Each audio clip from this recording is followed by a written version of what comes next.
سلام كما يتخونوا لمونكم تلمودوز محاروا ميدا أزرارات زلو زعباتات كندرينا مس إرترا آتي وزن برا وطري بسلام ومن قدين مفتح دلو كوين اللقو النابل الزارب جميرو قدام سر إثيوبيا أبي أحمد مس إرترا عرك خجبر إذا لكم زل حنسب تانا ورار كوينات أواج أوي جواي العالم بزي كوينات بزعر من كسقاسيهم مع الفاد مس حزب سوماليا خصم دايكلي سم دوكسر راكلي مس حزب السودان الشزيوم من كالتهم كندرينا سناي مكتال أشويت سوستي كم مخفت فيديو كوننا منجستي إثيوبيا مس منجستي إرترا عركي دللو يناتفعليو استي بزعوقون حدا مدولو تخطاتي لنا نملس ኢትዮጵያ አብይ አህመድ ምስ ኤርትራ ዕርቂ ክግበር ይደለከም ዘሎ ተገሊጹ ቀደም ስር ኢትዮጵያ አብይ አህመድ በአንጻር ናይተ ልዕለ ዓመት ከካይዶ ጸንሐ ብዛዕባ ወደብ ዓሰብን ኣፍደገ ባሕርን ጎስጓሳት ኣብ ዝገዛዝ ምስ ኤርትራ ዕርቂ ክግበር ይደለከም ዘሎ ተገሊጹ በመንገዲ ናይ ሱዳን ሚኒስትር ወፃኢ ጉዳይ ቢላ ምስ ናይ ኤርትራ መንግስቲ ዲፕሎማሲያዊ ዝምድና ከም ዝሓተተ ዝተነገረላ ኢትዮጵያ ኣብ ሓባራዊ ዘተን ልዝብ ፍታሕ ከም ተኣምን መግለጻ እውን ይሕበር ኣሎ ናይ ሱዳን መሰጋገሪ قدام سر عبت أم بالثمانية عامات وعلى حبرات عجرة تساتف خوينو عبتنا إرترا من سلوس أقول عثمان صالح زترا خبر له عجات عامة محسن تام قرابو ونيتكاس إذا خمسين كارل قدام سر إثيوبيا أبي أحمد بمن قد نكسنا سعود عربون بس من قست إرترا سن حزي مكراو عم يفتح كسر رحمة لابو نايت خبابو جناتي جالسو ولا كابو قعين من قست أميدة تستر خب حبريتا أنت زي لا أمونغو من سلوس أقول سعود عربن نايت ወገናተን ዘረብ መካያዶን ከንደ አትና አይተዘረቦን አማንጎ ኤርትራን ኢትዮጵያ ነዘለው ወጥረ በሰላም ለመፍትሑ መዃኑ ይግለጻሉ ቀደም ስር ኢትዮጵያ አብይ አህመድ ኣብ ቀድመ ባይቶ ቀሪቡ ኢትዮጵያ እንተስ በፍቶት እንተስ በኃይል አፍደገ ባሕር ክህልዋ መዃኑ ድሕረ መግለጹ አማንጎ ክልቴን ሃገራት ከስበቀ ዝዓርግ ዝነበረ ወጥረ ወግዓው ከኸውን ከም ዝኽኣለ ክሳብ ሕጂ ኣብ ከቢድ ወጥረ ከም ዝርከብን ይዝግለጽ ናይ ኣሜሪካን ዓዲ እንግሊዝን ወገናት ኢትዮጵያ አንጻር ኤርትራ ከተካይዱ ንዝወጠ ኩናት ዘይደለን ነተዘባ ከወጽና ይዘከል አገርገር ዘአቱ መዃኑ በመጥቃስ ለመንግስት ኢትዮጵያ አገብ ከም ዝበለወውን ዘሐለፈ ሶምስት ተጋው ዜናታት መምልካቱ ይዝክ እሺ ቤተሰብ ከምቲ ዝሰማዕኹም ይመስል እዚ ቪዲዮ ዘለኩም ሓሳቡን ኣብ ኮመንት ክትብቱ ትኽእሉም እዚ ለቤተሰብ ናፍቲ ዝቕፅል መደብ ይወስደኩም ንሱውን ምስ ቪዲዮ እዚ ተተሓዘዩ ሓንቲ መደብንያ ተኸታተልና ንመለስ መንግስት ኢትዮጵያ ኣብዚ እዋን እዚ ምስ ኤርትራ ኣትይዎ ዝነበረ ወጥሪ በሰላማዊ መንገዲ ንምፍታሕ ድልው ኮይነ ኣለኹ እናበለ ዛረብ ጀሚሩሉ ቆርሬ በኃይሊ ወደብ ዓሰብ ክሕዜ ዝብል ዝነበረ ነገር ገዲፈዮ ኣለኹ ከም ማለት እዩ ዝኸውን ብዝኾነ እዚ ነገር እዚ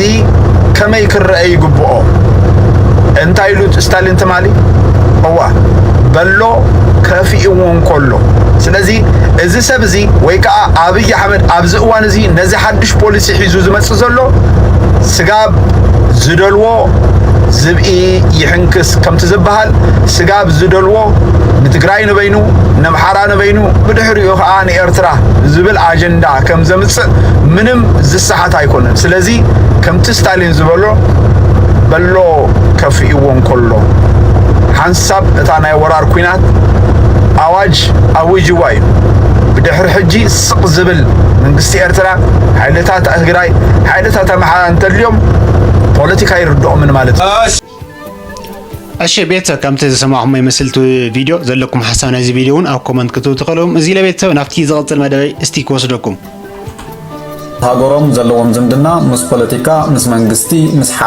ሓደ ዝተኣሳሰረ ይኾን ኤርትራውያን ምስ ሃገሮም ዘለዎም ዝምድና ብቐንዱ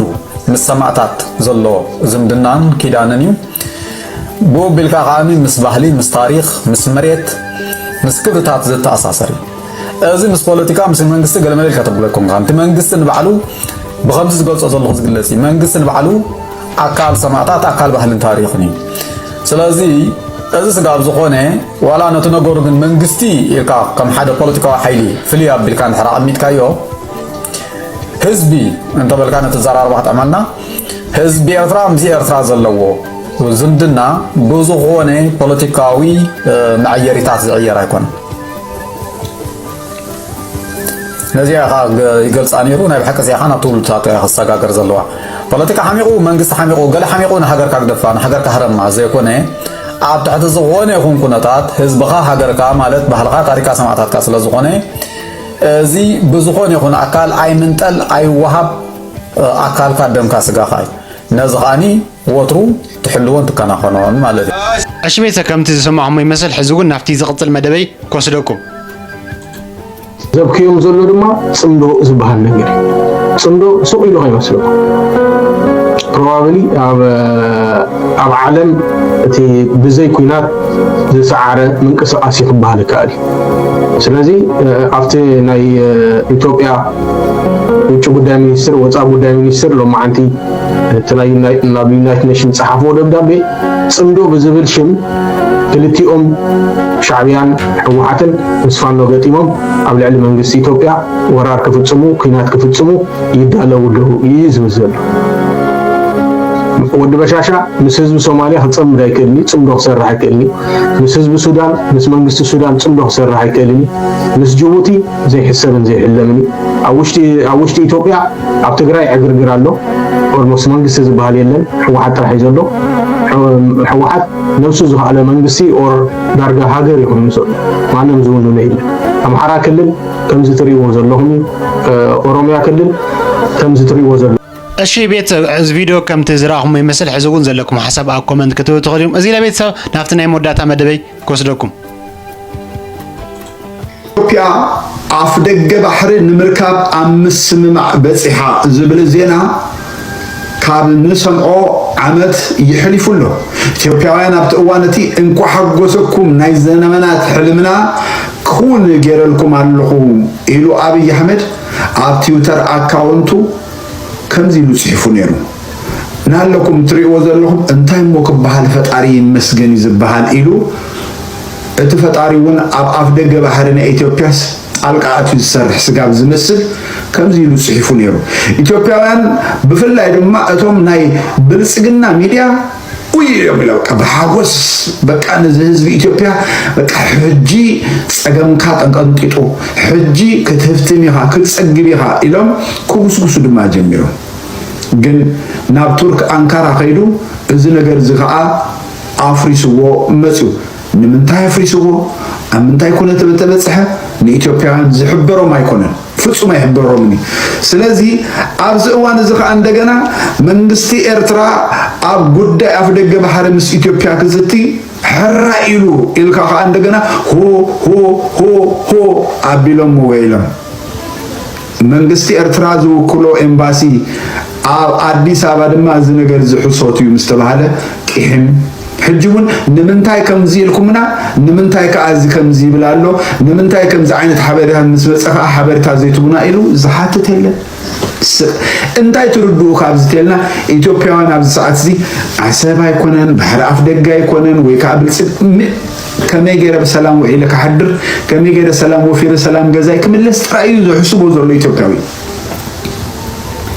ስለዚህ ኣብ ኢትዮጵያ እንሰምዖ ዘለና ፖለቲካ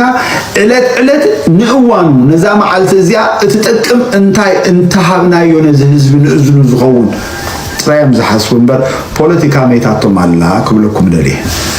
ከምታ ዝሰማዕኹም ትመስል ናይ ሎሚ ቪድዮና እውን እዚ ይመስል ነይሩ ቪድዮ እዚ ተተመቸኩም ሳብስክራይብ ጋር ትረስዑ ደቅኖ ሳብስክራይብ ጋር ትረስዑ ኣለኹም እዮም ታይ ችግሩ ሳብስክራይብ ጎር ደቅኖ እና ይመቸኹም شر أسي شر لايك